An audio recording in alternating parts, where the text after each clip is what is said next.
24 ঘন্টার মধ্যে রংপুরে ঘটনাস্থলে এসে উক্ত মামলার সাক্ষী, সহযোদ্ধা এবং সংশ্লিষ্ট সকলের অংশগ্রহণে গণশুনানি এর আয়োজন করে সুষ্ঠু তদন্ত নিশ্চিত করতে হবে এবং সেই সাথে দ্রুততম সময়ের মধ্যে তদন্ত রিপোর্ট জমা দিতে হবে। এর ব্যতিক্রম কিছু হলে আমরা বেগম রোকেয়া বিশ্ববিদ্যালয়ের সকল শিক্ষার্থী শিক্ষক মিলে এই আবু সাইদের বিশ্ববিদ্যালয় থেকে আবারও কঠোর আন্দোলন গড়ে তুলব।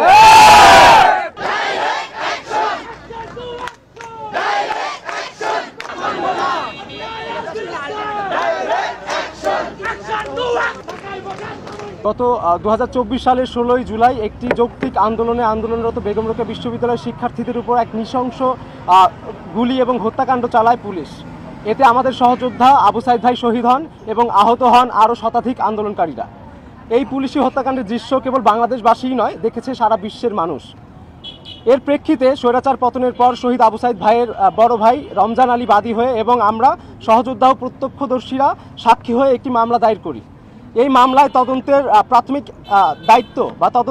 দায়িত্ব অর্পিত হয় পুলিশ ব্যুরো অফ ইনভেস্টিগেশন অথবা পিআইবির উপর এবং পরবর্তীতে এই তদন্ত কার্য আরও গতিশীল এবং আরও নিরপেক্ষ করার স্বার্থে আন্তর্জাতিক অপরাধ ট্রাইব্যুনালের কাছে এর তদন্তের দায়ভার বা এর তদন্তের দায়িত্ব হস্তান্তর করা হয়। তদন্তের দায়িত্ব পাওয়ার পর আমরা ট্রাইব্যুনাল আমাদের থেকে বিভিন্ন সময় বিভিন্ন সাক্ষ্য প্রমাণ নিয়েছেন এবং আমরাও স্বপ্রণোদিত হয়ে বিভিন্ন সময় তাদেরকে তথ্য এবং প্রমাণ দিয়ে সাহায্য করেছি এবং দিয়ে গেছি সেগুলো ক্রমাগত।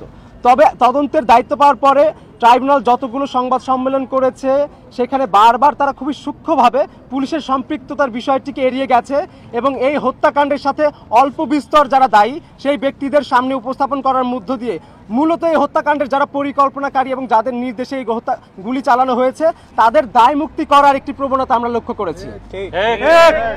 আপনারা জানেন, আজ আন্তর্জাতিক অপরাধ ট্রাইব্যুনাল একটি তদন্ত প্রতিবেদন দাখিল সম্পর্কিত একটি সংবাদ সম্মেলন করেছে এবং সেখানে 30 জনের সম্পৃক্ততার কথা তারা উল্লেখ করেছেন এবং এবারও তারা খুব সূক্ষ্মভাবে একজন বিশ্ববিদ্যালয়ের প্রশাসনিক দায়িত্ব অবহেলার দায়ে অভিযুক্ত শিক্ষকের নাম উল্লেখ করলেও তারা কোনো ধরনের পুলিশের সম্পৃক্ততার কথা তারা উল্লেখ করেন নাই।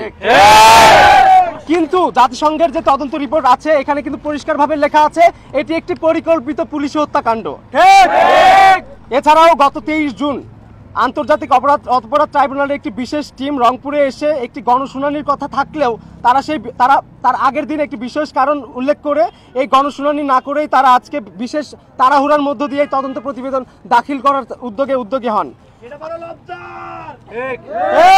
আমরা গভীর উদ্বেগের সাথে প্রকাশ করছি উপরোক্ত দুইটি কারণ বারবার এই পুলিশি হত্যাকাণ্ডকে একটি প্রশাসনিক হত্যাকাণ্ড হিসেবে চালিয়ে দেওয়া এবং এখানে যেই বড় আর ঊর্ধ্বতন যে পুলিশ কর্মকর্তারা দায়ী রয়েছেন তাদেরকে এখান থেকে খুব সূক্ষ্মভাবে পাশ কাটানোর যে একটি প্রবণতা লক্ষ্য করেছি। এবং দ্বিতীয়ত হচ্ছে গত 23 তারিখ বেগম রোকেয়া বিশ্ববিদ্যালয়ে আসার পর একটি গণশুনানি হওয়ার কথা থাকলেও তারা কি কারণে এই গণশুনানিটা করলেন এবং না করে তাড়াহুড়া করে এই তদন্ত প্রতিবেদন দাখিল করছেন, এই দুটি কারণে আমরা গভীর উদ্বেগ প্রকাশ করছি এবং এই তদন্ত প্রক্রিয়ার উপর আমরা নিজেদের অনাস্থা প্রকাশ করছি।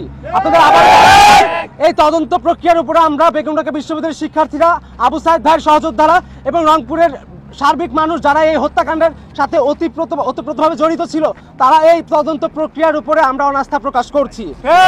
আমাদের প্রদান করা তথ্যের সাথে বরাবর আমরা দেখে গেছি এই অপরাধ ট্রাইব্যুনালের যে চিফ প্রসিকিউটর আছে তার বক্তব্যের অনেকাংশে কিন্তু আমরা অমিল লক্ষ্য করেছি। বরাবর দেখেছি তিনি বিভিন্নভাবে বিভিন্ন ভুল তথ্য দিয়েছেন এবং বিভিন্ন মানুষের বিভিন্ন ভুল পরিচয় কিন্তু উল্লেখ করেছেন। আমরা এই বিষয়গুলোকে সামনে এনে আমরা চিফ প্রসিকিউটর এবং অপরাধ ট্রাইব্যুনালকে আমরা জানাতে চাই আপনারা যে ধোঁয়াশা সৃষ্টি করেছেন এই ধোঁয়াশা আপনার দ্রুত আর কি কাটিয়ে ওঠার স্বার্থে আপনারা নিজেদের অবস্থান পরিষ্কার করবেন এবং এটা যে একটি পরিকল্পিত পুলিশি হত্যাকাণ্ড এটা আপনারা জাতির সামনে আপনারা স্বীকার করবেন।